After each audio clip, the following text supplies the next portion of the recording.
Hello दोस्तों, हमारे YouTube channel Bandevi study में आपका स्वागत है। आज हम आपके लिए इंडियन आर्मी PYQ MCQ के फॉर्मेट में 30 प्रश्नों को लेकर आया हूं, जो 15 सामान्य ज्ञान और 15 सामान्य विज्ञान के रहने वाले हैं। मैं उन्हीं प्रश्नों को लेकर आया हूं जो पिछले वर्षों में इंडियन आर्मी की परीक्षा में कई बार पूछे गए हैं और भविष्य में होने वाले एग्ज़ाम में पूछे जाएंगे। तो आप हमारे वीडियो में लास्ट तक ज़रूर बने रहिए, क्योंकि मैं बहुत ही अच्छे अच्छे प्रश्न को लाया हूँ। सबसे बड़ी बात यह है दोस्तों कि अगर आप हमारे चैनल पर पहली बार आए हैं तो हमारे चैनल को आप सब्सक्राइब कर लीजिए और वीडियो में लास्ट तक ज़रूर बने रहिए, जिससे कि आपकी तैयारी इंडियन आर्मी में जाने के लिए और मजबूत हो सके। तो चलिए स्टार्ट करते हैं।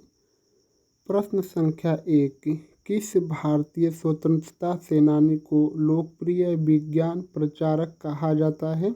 Option A Meghnad Saha, B PC Mahalanobis, C CB Raman, D Jayant Narlikar. तो यह जो इस प्रश्न का उत्तर ऑप्शन ए होगा, मेघनाथ साहा। प्रश्न संख्या 2, किस अधिनियम के तहत भारत में पहली बार संविधान सभा का गठन किया गया था? ऑप्शन ए 1909 का अधिनियम, बी 1919 का अधिनियम, सी 1935 का अधिनियम, डी 1947 का अधिनियम। तो इस प्रश्न का उत्तर होगा ऑप्शन सी 1935 का अधिनियम। भारत में पहली बार संविधान सभा का गठन 1935 के अधिनियम के तहत किया गया था। प्रश्न संख्या 3, माउंट एवरेस्ट पर चढ़ने वाली पहली भारतीय महिला कौन थी? Option A Bachendri Pal, C Santosh Yadav, C Arunima Sinha, D Preeti Maheshwari. प्रश्न संख्या 3 का उत्तर होगा option A Bachendri Pal. Mount Everest पर चढ़ने वाली पहली भारतीय महिला बछेंद्री पाल थी। प्रश्न संख्या 4, भारत का पहला परमाणु रिएक्टर कौन सा था? Option A Kali, B Apsara, C Dhruva, D Kamini. प्रश्न संख्या 4 का उत्तर होगा ऑप्शन बी अप्सरा। भारत का पहला परमाणु रिएक्टर अप्सरा था। प्रश्न संख्या 5, भारत का कौन सा राज्य कॉफी उत्पादन में अग्रणी है? Option A Assam, B Karnataka, C Tamil Nadu, D Kerala. प्रश्न संख्या 5 का उत्तर होगा ऑप्शन बी कर्नाटक। भारत में कॉफ़ी का सबसे बड़ा उत्पादन राज्य कर्नाटक है। प्रश्न संख्या 6, किस शासक को भारत का नेपोलियन कहा जाता है? Option A Chandragupta Maurya, B Samudragupta, C Ashoka, D Harshvardhan. तो भारत का नेपोलियन समुद्रगुप्त को कहा जाता है, ऑप्शन बी। प्रश्न संख्या 7, विश्व में सर्वाधिक सौर ऊर्जा उत्पादन करने वाला देश कौन सा है? ऑप्शन ए संयुक्त राज्य अमेरिका, बी चीन, सी जर्मनी, डी भारत।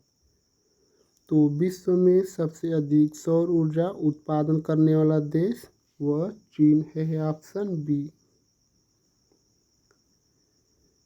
प्रश्न संख्या 8, लाल किला किस मुगल शासक ने बनवाया था? Option A Babur, B Akbar, C Shah Jahan, D Aurangzeb. तो लाल किला शाहजहां ने बनवाया था, ऑप्शन सी। प्रश्न संख्या 9, भारत का पहला स्वदेशी सुपर कंप्यूटर कौन सा था? ऑप्शन ए परम 8000, बी परम 10000, सी विक्रम 100, विक्रम 100, डी शक्ति 2। तो इस प्रश्न संख्या 9 का उत्तर होगा ऑप्शन ए परम 8000। भारत का पहला स्वदेशी सुपर कंप्यूटर परम 8000 था। प्रश्न संख्या 10, शेरशाह सूरी मार्ग ग्रांड ट्रंक रोड किसके शासनकाल में पुनः निर्मित किया गया था? Option A Akbar, B Babar, C Sher Shah Suri, D Humayun. प्रश्न संख्या 10 का उत्तर होगा ऑप्शन सी शेरशाह सूरी। शेरशाह सूरी ने ग्रांड ट्रंक रोड को बनवाया था। Option C. प्रश्न संख्या 11, पृथ्वी की घूर्णन गति के कारण कौन सा प्रभाव उत्पन्न होता है? ऑप्शन ए कोरियोलिस प्रभाव, बी बर्नौली प्रभाव, C greenhouse effect, D capillary effect. तो प्रश्न संख्या 11 का उत्तर होगा हमारा ऑप्शन ए कोरियोलिस प्रभाव। पृथ्वी की घूर्णन गति के कारण कोरियोलिस इफेक्ट उत्पन्न होता है। प्रश्न संख्या 12, किस वर्ष भारतीय रुपये को पूर्ण रूप से परिवर्तनीय बनाया गया था? Option A 1991, B 1994, C 1999, D 2003। तो भारतीय रुपये को किस वर्ष परिवर्तनीय बनाया गया था? प्रश्न संख्या 12 का उत्तर होगा ऑप्शन बी 1994 में। इस प्रश्न का उत्तर ऑप्शन सी होगा। सॉरी, ऑप्शन बी है इस प्रश्न का उत्तर। प्रश्न संख्या 13, भारत में उच्चतम न्यायालयों की स्थापना किस वर्ष हुई थी? जो भारत में हाई कोर्ट की स्थापना किस वर्ष हुई थी? Option A 1947, B 1949, C 1950, D 1952। प्रश्न संख्या 13 का उत्तर होगा ऑप्शन सी 1950। भारत में उच्चतम न्यायालय की स्थापना सन 1950 में हुई थी। प्रश्न संख्या 14, महात्मा गांधी का प्रथम सत्याग्रह आंदोलन भारत में कहाँ हुआ था? जो महात्मा गांधी का सर्वप्रथम सत्याग्रह आंदोलन था वह भारत में कहाँ हुआ था? Option A Champaran, B Kheda, C Bardoli, D Ahmedabad. इस प्रश्न का उत्तर होगा ऑप्शन ए चंपारण में। महात्मा गांधी द्वारा भारत में पहला सत्याग्रह चंपारण बिहार में हुआ था। प्रश्न संख्या 15, हड़प्पा सभ्यता की खोज किस वर्ष में हुई थी? Option A 1901, B 1921, C 1931, D 1942। तो आर्मी के किसी भी अगर कोई भी एग्ज़ाम होता है तो उसमें हड़प्पा सभ्यता या सिंधु सभ्यता से ज़रूर क्वेश्चन पूछता है। प्रश्न संख्या 15 का उत्तर होगा ऑप्शन बी सन 1921 में हड़प्पा सभ्यता की खोज दयाराम साहनी के द्वारा की गई थी। तो हमारे 15 सामान्य ज्ञान के प्रश्न समाप्त हो चुके हैं। तो अब चलिए 15 सामान्य विज्ञान के प्रश्नों को देखते हैं। आप हमारे चैनल पर पहली बार आए हैं तो हमारे चैनल को आप ज़रूर सब्सक्राइब कर लीजिए दोस्त। प्रश्न संख्या 16, किसका द्रव्यमान सबसे कम होता है? Option A electron, B proton, C neutron, D neutrino. तो सबसे कम द्रव्यमान न्यूट्रिनो का होता है। Option D. प्रश्न संख्या 17, विद्युत चुंबकीय तरंगों का वेग किस पदार्थ में सबसे अधिक होता है? ऑप्शन ए हवा, बी पानी, सी हीलियम गैस, डी निर्वात या वैक्यूम। तो विद्युत चुंबकीय तरंगों का वेग सबसे अधिक निर्वात में होता है। Option D. प्रश्न संख्या 18, न्यूटन का गति का तीसरा नियम किस बारे में बताता है? ऑप्शन ए बल का संतुलन, बी क्रिया और प्रतिक्रिया, सी ऊर्जा का संरक्षण, डी गति का माप। जो न्यूटन के गति का तीसरा नियम है वह क्रिया और प्रतिक्रिया को बताता है। और जो पहला नियम है वह जड़त्व के नियम से संबंधित है। यदि कोई वस्तु गति करती है तो वह गति अवस्था में ही रहना चाहती है, या विरामावस्था में है तो विरामावस्था में ही रहना चाहती है। यह न्यूटन का पहला नियम है। और दूसरा नियम यह बराबर यम में है। और न्यूटन का जो तीसरा नियम है वह क्रिया प्रतिक्रिया का नियम है। इस प्रश्न का उत्तर ऑप्शन बी होगा। प्रश्न संख्या 19, फोटोसिंथेसिस के दौरान मुख्य रूप से कौन सी गैस ग्रहण की जाती है? Option A oxygen, B carbon dioxide, C nitrogen, D hydrogen. तो प्रश्न संख्या 19 का उत्तर होगा ऑप्शन बी कार्बन डाइऑक्साइड।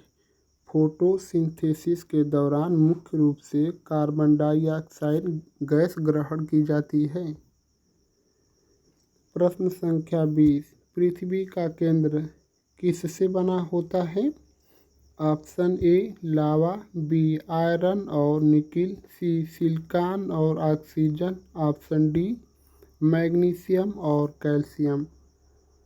प्रश्न संख्या 20 का उत्तर होगा ऑप्शन बी आयरन और निकिल से। पृथ्वी का केंद्र आयरन और निकिल से बना होता है। प्रश्न संख्या 21, कौन सा तत्व सामान्य परिस्थितियों में तरल अवस्था में होता है? ऑप्शन ए आयोडीन, बी पारा, सी सोडियम, डी गैलियम। इस प्रश्न का उत्तर होगा ऑप्शन बी पारा। पारा एक ऐसा तत्व है जो सामान्य परिस्थितियों में तरल अवस्था में पाया जाता है। प्रश्न संख्या 22, ऑस्मोसिस का प्रक्रिया किस प्रकार की होती है? ऑप्शन ए ऊर्जा का स्थानांतरण, बी द्रव का वाष्पीकरण, सी विलयन का विस्तार, डी जल का चयनात्मक प्रवेश। प्रश्न संख्या 22 का उत्तर होगा ऑप्शन डी जल का चयनात्मक प्रवेश। ऑस्मोसिस जो है यह जल का चयनात्मक प्रवेश है। प्रश्न संख्या 23, पेंसिल के एक टुकड़े को पानी में रखने पर वह झुका हुआ क्यों दिखाई देता है? ऑप्शन ए अपवर्तन, ऑप्शन बी परावर्तन, सी अवशोषण, डी अपवृद्धि। प्रश्न संख्या 23 का उत्तर होगा ऑप्शन ए अपवर्तन। प्रश्न संख्या 24, ऑक्सीजन गैस का परमाणु संख्या क्या है? Option A 6, B 7, C 8, D 9। तो जो ऑक्सीजन है इसका परमाणु क्रमांक 8 होता है, ऑप्शन सी। प्रश्न संख्या 25, सांद्रता डेंसिटी की एसआई इकाई क्या है? ऑप्शन ए किलोमीटर प्रति घंटा, बी ग्राम प्रति सेंटीमीटर, सी किलोग्राम प्रति मीटर, डी ग्राम प्रति लीटर। प्रश्न संख्या 25 का उत्तर होगा ऑप्शन सी किलोग्राम प्रति मीटर क्यूब। सांद्रता या डेंसिटी की एसआई मात्रक किलोग्राम प्रति मीटर या किलोग्राम प्रति मीटर क्यूब होता है, ऑप्शन सी। प्रश्न संख्या 26, पृथ्वी के कौन से भाग में चुंबकीय क्षेत्र उत्पन्न होता है? Option A mantle, B crust, C बाह्य कोर, डी आंतरिक कोर। प्रश्न संख्या 26 का उत्तर होगा ऑप्शन सी बाह्य कोर में। प्रश्न संख्या 27, ऑक्सीकरण की प्रक्रिया में क्या होता है? ऑप्शन ए इलेक्ट्रॉन का अभाव, बी इलेक्ट्रॉन का मिलन, सी प्रोटॉन का अपघटन, डी न्यूट्रॉन का अभाव। प्रश्न संख्या 27 का उत्तर होगा ऑप्शन ए इलेक्ट्रॉन का अभाव। ऑक्सीकरण की प्रक्रिया में इलेक्ट्रॉन का अभाव होता है। प्रश्न संख्या 28, किस विधि द्वारा लोहा, आयरन और स्टील का निर्माण किया जाता है? ऑप्शन ए वाल वर्न विधि, बी बेस मेटल विधि, सी बेसेमस विधि, डी बिस्मिथ विधि। प्रश्न संख्या 28 का उत्तर होगा ऑप्शन सी बेसेमस विधि। प्रश्न संख्या 29, रेडियोधर्मी तत्वों से उत्पन्न होने वाली विकिरण को किस नाम से जाना जाता है? ऑप्शन ए अल्फा विकिरण, बी बीटा विकिरण, सी गामा विकिरण, ऑप्शन डी सभी। तो इस प्रश्न का उत्तर ऑप्शन डी होगा सभी। रेडियोधर्मी तत्वों से उत्पन्न होने वाली विकिरण को अल्फा बीटा गामा सभी के नाम से जाना जाता है। ऑप्शन डी होगा इस प्रश्न का उत्तर। प्रश्न संख्या 30 और आज के प्रैक्टिस सेट का लास्ट क्वेश्चन, पदार्थ की अवस्था को निर्धारित करने वाले कारकों में से एक प्रमुख कारक क्या है? ऑप्शन ए तापमान, बी घनत्व, सी दाब, डी रासायनिक संघटन। तो अगर हमारी वीडियो आपको अच्छी लगी है तो आप हमारे चैनल को सब्सक्राइब कर लीजिए और वीडियो को एक लाइक ज़रूर कीजिए, और हो सकता है तो आप हमारे वीडियो को शेयर भी कर दीजिए, जिससे कि आपके दोस्तों का भी आपके साथ सिलेक्शन हो सके। तो यह जो प्रश्न संख्या 30 है, इसका उत्तर आप लोगों को कमेंट में बताना है। देखते हैं कितने लोग इस प्रश्न का उत्तर कमेंट करके बता पाते हैं। सबसे बड़ी बात यह है दोस्तों कि आप हमारे चैनल को एक सब्सक्राइब और लाइक ज़रूर कर दीजिए। आप लोग का बहुत बहुत धन्यवाद दोस्तों।